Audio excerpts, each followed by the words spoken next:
Hello and welcome. This episode shows how to clean the registry on computers and laptops. Go to oslogics.com, hover over Products, and select Registry Cleaner.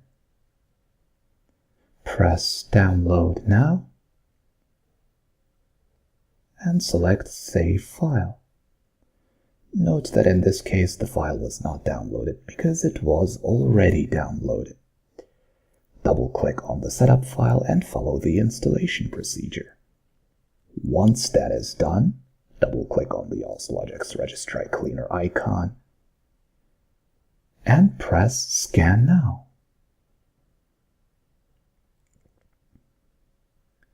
How much time the scanning process takes depends on the speed of the device.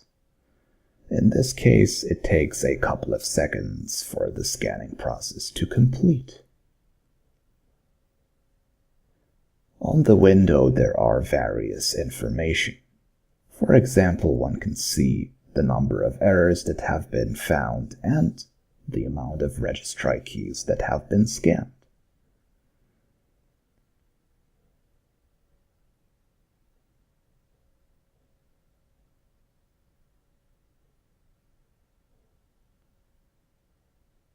Once the process is complete, press Repair.